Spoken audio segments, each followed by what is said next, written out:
वह रहस्यमयी कापालिक मठ, अरुण कुमार शर्मा की ये किताब, पता है उन किताबों में से है जिसे आप सिर्फ उसके शीर्षक या कवर को देखकर ही उठा लेती हैं। हाँ, इसका कवर ही अपने आप में एक कहानी कहता है। बिल्कुल, कवर पर माँ काली का एक विकराल रौद्र रूप है। हवन कुंड के चारों ओर कुछ रहस्यमयी तांत्रिक बैठे हैं और पूरे माहौल में एक अजीब सी सिहरन है।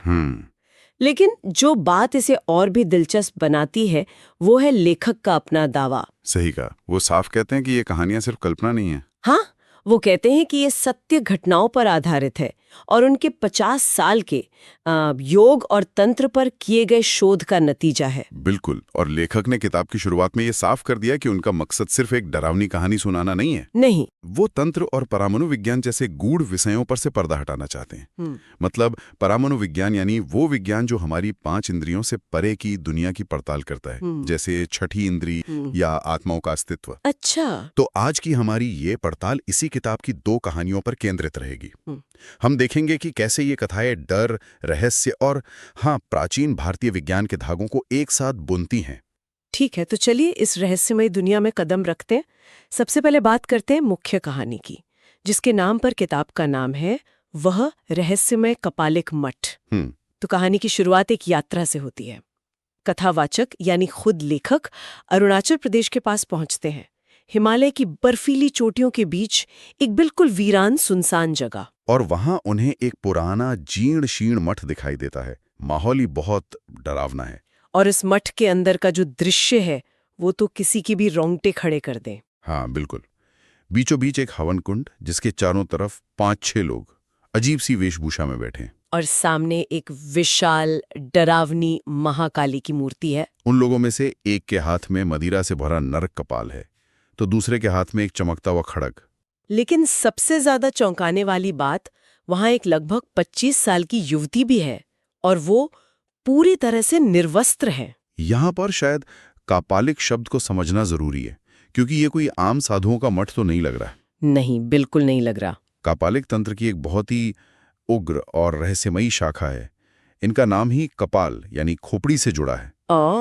यह अक्सर शमशान, नर कपाल और बलि जैसी क्रियाओं से जुड़े होते हैं। इनकी साधना की विधियां आम इंसान के लिए बहुत भयानक हो सकती हैं। तो मठ का माहौल इसी परंपरा को दर्शा रहा था। और ये माहौल तब और भयानक हो जाता है जब हवन कुंड के पास एक वेदी पर एक छोटा नग्न बच्चा लेटा हुआ दिखाई देता है। साफ है कि उसकी बलि दी जानी है। हाँ। तभी एक साधु आता है। हाँ।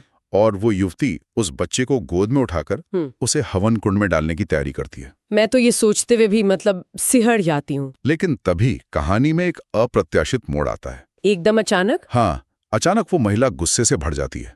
उसकी आंखें एकदम लाल हो जाती हैं। हाँ जी। और वो बच्चे को हवन कुंड में डालने के बजाय उस साधु पर ही खड्ग से हमला कर देती है। चारों तरफ खून ही खून। ये पूरा दृश्य किसी भयानक सपने जैसा लगता है। और लेखक हमें बस इसी एक झलक के साथ छोड़कर कहानी को कुछ साल पीछे ले जाते हैं।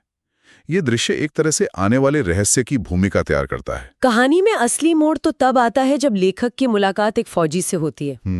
वो बताता है कि 2 साल पहले अंग्रेज सरकार इस मठ तक जाने वाले रास्ते को खुलवाना चाहती थी, लेकिन वहां काम करने वाले मजदूरों की एक एक करके रहस्यमय तरीके से मौत होने लगी। कोई बीमारी नहीं, कोई हादसा नहीं, बस मौत। हाँ, बस मौत। लोगों का मानना था कि ये मठ कपालिकों का गुप्त साधना केंद्र है और वो किसी को भी वहां आने नहीं देना चाहते। और इसी पृष्ठभूमि के साथ लेखक वापस उस मठ में जाते हैं और वहां उन्हें एक बहुत बड़ी खोज हाथ लगती है।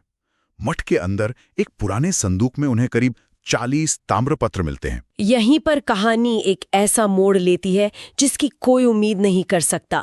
उस डरावने मठ के अंदर 40 ताम्रपत्र। हाँ सोचिए।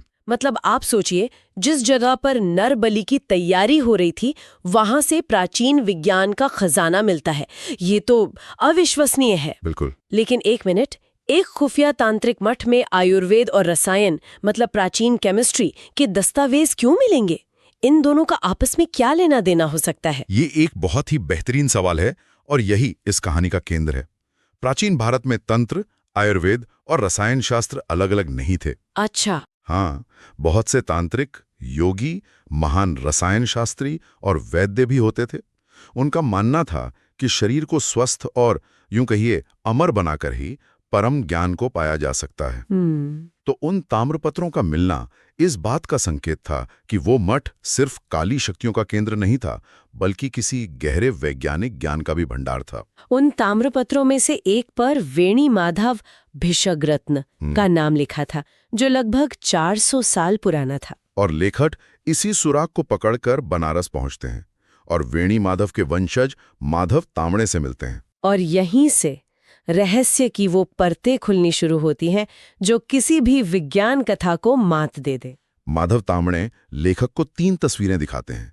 उनके अनुसार ये तस्वीरें उनके पूर्वज वेणी माधव ने बनाई थी। पहली तस्वीर 400 साल पुराने एक विमान की है, जो आज के विमानों से भी ज्यादा उन्नत लग रहा है। दूसरी तस्वीर एक भयानक महायुद्ध के दृश्य की है। और तीसरी तस्वीर, यहां पर तो सच में सब कुछ पलट जाता है। तीसरी तस्वीर खुद लेखक की है। हाँ, और ये कोई आम तस्वीर नहीं है। ये उसी कपालिक मठ के अंदर के दृश्य की तस्वीर है, जिसमें वो निर्वस्त्र युवती उस साधु पर हमला कर रही है। वही दृश्य जो लेखक ने अपनी आंखों से देखा था। तो सवाल यह है कि 400 साल पहले कोई व्यक्ति उस घटना की तस्वीर कैसे बना सकता है जो भविष्य में घटने वाली थी? वही तो, कैसे? और इसका राज है एक विशिष्ट रासायनिक शीशा। एक शीशा? हाँ, तांबड़े बताते हैं कि उनके पूर्वज वेणी माधव ने कोई तांत्रिक सिद्धि से नहीं, बल्कि रसायन शास्त्र और प्रकाश विज्ञान के सिद्धांतों का उपयोग करके एक ऐसा शीशा बनाया था जो समय की सीमाओं को लांघ सकता था। मतलब?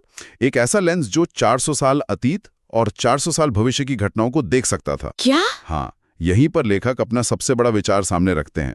वो कह रहे हैं कि यह कोई जादू टोना नहीं है, बल्कि एक भूली बिसरी उन्नत तकनीक है। 400 साल आगे और 400 साल पीछे। ये तो किसी साइंस फिक्शन फिल्म जैसा लगता है। एक शीशा जो टाइम मशीन का काम करे। बिल्कुल। अगर ऐसा शीशा सच में होता तो इतिहास लिखने का तरीका ही बदल जाता।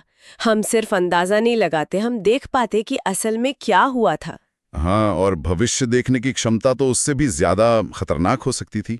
शायद इसीलिए लेखक इसे एक भूले बिसरे विज्ञान की तरह पेश करते हैं। तो लेखक यहाँ एक बहुत दिलचस्प सवाल उठा रहे हैं ना? हाँ, और आज के दौर में बहुत प्रासंगिक भी। क्या हम अपनी आधुनिक वैज्ञानिक सोच के अहंकार में किसी ऐसी तकनीक को सिर्फ इसलिए अंधविश्वास मानकर खारिज कर रहे हैं क्योंकि वो हमारे समझे हुए सिद्धांतों पर काम नहीं करती थी? तो पहली कहानी हमें विज्ञान और तंत्र के एक अविश्वसनीय मेल से मिलाती है, लेकिन लेखक हमें ये भी दिखाते हैं कि तंत्र का एक दूसरा ज्यादा स्याह पहलू भी है। हाँ, एक खतरनाक पहलू, जहां शक्तियों का इस्तेमाल ज्ञान के लिए नहीं, बल्कि दूसरों को नियंत्रित करने और नुकसान पहुंचाने के लिए किया जाता है। और यही हमें दूसरी कहानी में देखने को मिलता है, जिसका नाम है नरकंकाल। बिल्कुल, ये कहानी दिखाती है कि जब तंत्र का ज्ञान गलत हाथों में पड़ जाए तो कितना विनाशकारी हो सकता है। ये कहानी असम की है, जहां लेखक एक ठेकेदार के तौर पर काम कर रहे हैं। उन्हें एक पुराने टीले पर काम शुरू करना है और उस जगह के बारे में पूरे इलाके में मशहूर है कि वहां किसी प्रेतात्मा का वास है। और जैसा कि नाम से जाहिर है, खुदाई में उन्हें वहां एक नहीं बल्कि 3 नर कंकाल मिलते हैं। उसी जगह पास के एक पुराने मकान में रमाकांत शास्त्री नाम का एक विद्वान रहता है, अपनी बेटी रेखा के साथ। और लेखक रेखा के अलौकिक सौंदर्य और उसके रहस्यमयी व्यवहार की ओर धीरे धीरे आकर्षित होने लगते हैं। लेकिन ये कोई सीधी सादी प्रेम कहानी नहीं है। नहीं, बिल्कुल नहीं। रेखा के व्यवहार में कुछ अजीब था। वो कभी बहुत खुश रहती तो कभी एकदम गुमसुम हो जाती। उसकी आंखों में एक अजीब सी गहराई थी। तो लेखक को धीरे धीरे शक होने लगता है कि इस घर में सब कुछ सामान्य नहीं है। रमाकांत शास्त्री का व्यवहार भी जरूरत से ज्यादा मीठा और बनावटी लगता है। यहाँ एक क्लासिक हॉरर कहानी का सेटअप है, एक खूबसूरत रहस्यमय महिला जो असल में कुछ और है। हाँ, ये सिर्फ डर नहीं बल्कि धोखे और आकर्षण का एक मनोवैज्ञानिक खेल भी है। कहानी में तनाव धीरे धीरे बढ़ता है और फिर एक रात सच सामने आता है। सच ये है कि रमाकांत शास्त्री असल में एक तांत्रिक है, नारायण गोस्वामी। और रेखा? रेखा कोई इंसान नहीं है, बल्कि एक प्रेतात्मा है, जिसे गोस्वामी ने अपने तंत्र बल से वश में कर रखा है। ओह! वो उन 3 नर कंकालों और रेखा की आत्मा का इस्तेमाल एक भयानक तांत्रिक क्रिया के लिए कर रहा है, जिसमें उसे एक जीवित बलि की जरूरत है। और वो बलि खुद लेखक है। हाँ, मतलब वो पूरा प्रेम और आकर्षण का नाटक सिर्फ एक जाल था? लेखक को अपनी बलि देने के लिए फंसाया जा रहा था। ये तो बहुत ही भयावह है। बहुत। गोस्वामी का मकसद था लेखक की प्राण शक्ति का इस्तेमाल करके उन आत्माओं पर पूर्ण नियंत्रण पाना और अमरता जैसी सिद्धियां प्राप्त करना। और कहानी का चरमोत्कर्ष कब आता है? जब एक रात लेखक रेखा का असली रूप देख लेते हैं।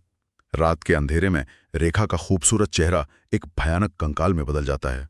ये सुन के ही डर लग रहा है। हाँ, ये देखकर लेखक के होश उड़ जाते हैं। कहानी का अंत तो नारायण गोस्वामी की हार और उसकी आत्महत्या से होता है, लेकिन लेखक अंत में एक छोटी सी जानकारी देते हैं जो इस कहानी को और भी रहस्यमयी बना देती है। हाँ, वो लिखते हैं कि सन 1960 में रेखा की आत्मा को मुक्ति मिल गई। ये तारीख देना ये कहानी को एक सच्ची घटना की रिपोर्ट जैसा बना देता है। बिल्कुल, ये यथार्थ और कल्पना के बीच की रेखा को धुंधला करने का एक बहुत चालाक साहित्यिक तरीका है। पाठक के मन में ये सवाल छोड़ जाता है कि क्या ये सच में हुआ होगा। तो इन दोनों कहानियों को अगर हम साथ रखकर देखें तो लेखक हमें तंत्र की दो बिल्कुल अलग अलग तस्वीरें दिखा रहे हैं। हाँ, एक तरफ ज्ञान और भूला हुआ विज्ञान, और दूसरी तरफ धोखा और शक्तियों का दुरुपयोग। क्या लेखक ये कहना चाह रहे हैं कि तंत्र अपने आप में अच्छा या बुरा नहीं है, बस उसका इस्तेमाल करने वाले पर निर्भर करता है? हाँ, और ये तंत्र के दर्शन का एक बहुत महत्वपूर्ण हिस्सा है। इसे अक्सर वाम मार्ग और दक्षिण मार्ग कहा जाता है। अच्छा। कापालिक मठ वाली कहानी अपने भयानक रूप के बावजूद ज्ञान की खोज के दक्षिण मार्गी पहलू को छूती है। ब्रह्मांड के रहस्यों को समझना।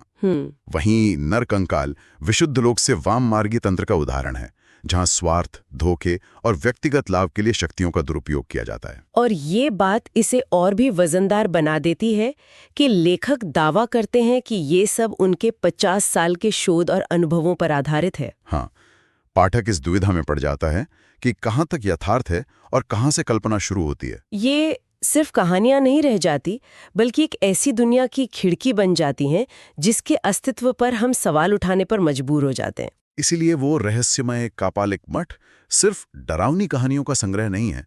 ये तंत्र, मंत्र, योग और परमाणु विज्ञान की उस रहस्यमयी दुनिया की एक झलक है जिसे लेखक ने अपनी जिंदगी के 50 साल दिए हैं।